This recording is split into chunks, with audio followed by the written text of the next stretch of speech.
Sistem moneter dapat didefinisikan sebagai kerangka kerja institusional saat pembayaran internasional dilakukan, pergerakan modal diakomodasi, nilai tukar antar mata uang dilakukan, berhubungan dengan serangkaian perjanjian, aturan, institusi, mekanisme, dan kebijakan yang kompleks yang berkaitan dengan tiga hal tersebut.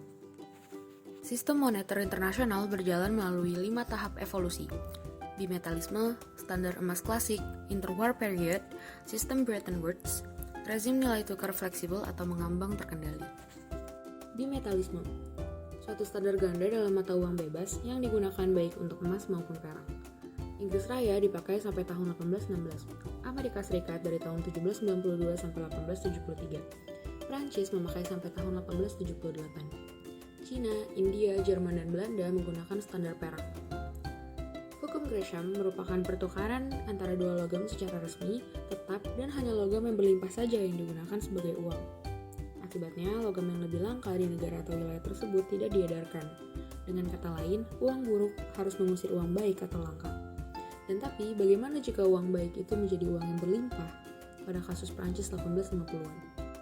Standar emas klasik. Berdasarkan standar emas klasik pada tahun 1875 sampai 1914, nilai tukar antara dua mata uang ditentukan oleh kandungan emas dari mata uang tersebut. Sebagian besar negara memulai standar ini pada saat Perang Dunia ke-1 terjadi.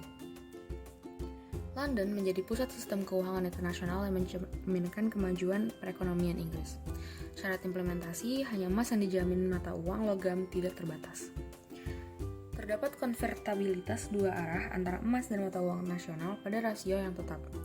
Emas dapat diekspor dan diimpor secara bebas, dan konvertibilitas dijamin dengan prinsip uang kertas bank harus didukung dengan cadangan emas sebesar rasio minimal yang ditentukan. Pasokan uang domestik harus naik turun sesuai pengeluaran penerimaan emas di negara tersebut. Ketidakseimbangan neraca pembayaran secara otomatis dikoreksi menggunakan price passive flow mechanism, mekanisme arus harga mata uang logam. Standar emas klasik masih memiliki pendukung setianya dengan argumen bahwa emas adalah alat lindung nilai yang efektif terhadap inflasi harga. Namun, perekonomian dunia dapat menghadapi tekanan deflasioner akibat suplai emas yang tersedia secara global jumlahnya terbatas. Menghambat pertumbuhan perdagangan dan investasi dunia, dan standar emas internasional juga tidak dapat mengikat negara-negara besar yang mempunyai agenda politik yang tak sejalan dengan penggunaan standar emas untuk mematuhi aturan main bersama.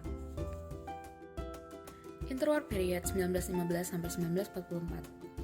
Standar emas klasik berakhir pada masa setelah Perang Dunia ke-1 di mana negara-negara yang kalah, khusus Jerman, Austria, Hungaria, Polandia, dan Rusia mengalami hyperinflasi.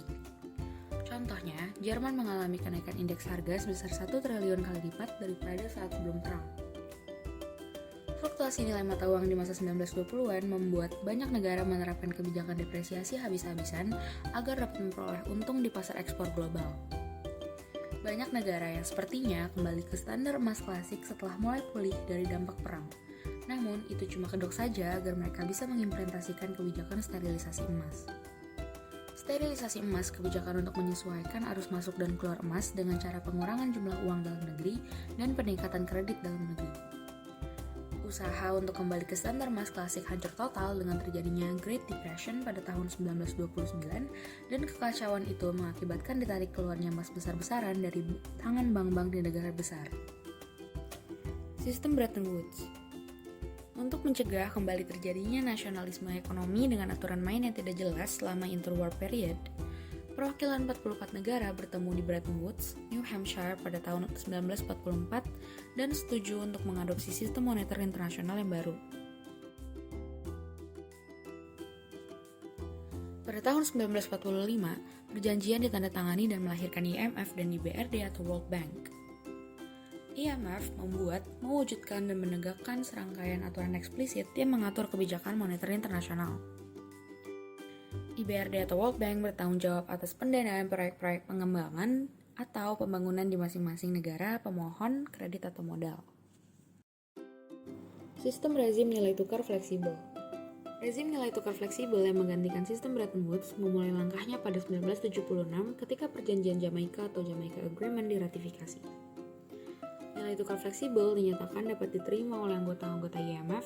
Bank sentral masing-masing negara berhak mengintervensi aktivitas perdagangan atau volatilitas falas yang tidak berdasar atau tidak jelas. Emas sudah bukan cadangan internasional lagi, separuh stok emas global dikembalikan ke masing-masing negara anggotanya. Separuh dijual dan hasilnya untuk membantu negara-negara miskin. Negara non-penghasil dan pengekspor minyak dan negara-negara miskin akan mendapat akses kepada dana IMF yang lebih besar. Negara peminjam harus mengikuti saran pembangunan IMF. Bagaimana kabar rezim nilai tukar fleksibel sampai saat ini? Secara umum, dari 1985 sampai sekarang, US dollar cenderung terapresiasi atau naik terhadap mata uang semua negara. Peristiwa turunnya nilai mata uang US dollar terkait dengan koreksi tajam di indeks pasar modal Amerika Serikat atau saham dijual besar-besaran lagi sama dengan aksi investor ambil untung. Defisit neraca perdagangan dan peristiwa 9/11. Sistem moneter internasional yang baik harus mampu memberikan likuiditas, harus dapat menyediakan cadangan moneter yang cukup untuk perekonomian dunia, sehingga perdagangan internasional dan investasi bisa bertumbuh. Penyesuaian harus dapat menyediakan mekanisme efektif untuk mengembalikan keseimbangan neraca pembayaran kapanpun ketika menghadapi masa sulit. Keyakinan harus dapat memberikan perlindungan untuk mencegah krisis kepercayaan, di mana sering ujung-ujungnya mengakibatkan situasi panic selling atau pemindahan alokasi aset ke aset lain atas dasar kepanikan.